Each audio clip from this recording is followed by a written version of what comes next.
Victorian times were the golden age of botanical explorations. With the expansion of the empire, botanists could go to far-flung places to discover new species of plants and trees. In 1829, Wardian case was developed, and this was like a glass case where they could actually transport delicate life specimens on ships without them being damaged by weather or by salt water.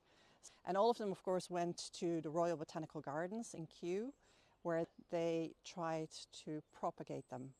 And from there, then those specimens were quite valuable. And if you were a wealthy estate owner, you wanted to showcase those species on your estate. Now, I guess with propagating trees, it was easier. It was easier to bring seeds along on the journeys back to England.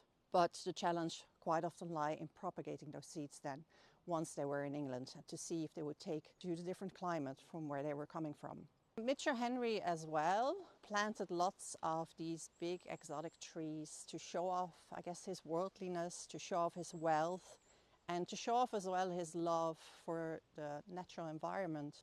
We don't have a lot of records of what was planted on the estate. Normally you would have kind of like a diary of the groundskeeper that would specifically state what was planted, what was cut, what it was used for. But through history, those documents got lost. So the only way for us to retrace what was planted is through the Book of Sales, or we check online libraries where documents were scanned and we see if there's any trace of history of the estate of Kylemore Abbey. So by looking online, we found a document from the Royal Horticultural Society. They had a conifer conference in 1891. And estates from all over England and Ireland sent in a list of conifers that were planted at that time on their estates.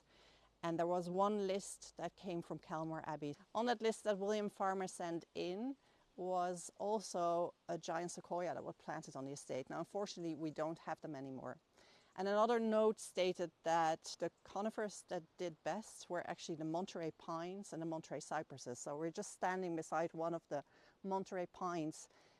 And they're the ones really that grew into majestic, almost monuments on the estate. As it is now, they probably are at the end of their lifespan. So apart from the Monterey pines, other exotics that you can still see on the estate to this day would be the tiger-tailed spruce from Japan. We have deodar cedars from the Himalayas, western red cedars and Lawson cypresses from North America. And then we have the Monterey pine, but also the Monterey cypress that has grown into really massive trees. I did collect some seeds from the giant sequoia at Emo Court, and we planted 90 seeds, and out of those 4 germinated. In the meantime, we've planted 2 on the estate. So again, it's kind of to go back to that list that was sent in 1891 of what was growing on the estate. We kind of want to go back and reinstate those beautiful trees that Mitchell Henry would have planted on his estate. As they are fast-growing trees, what we try to do is we collect the seeds and we propagate them as well.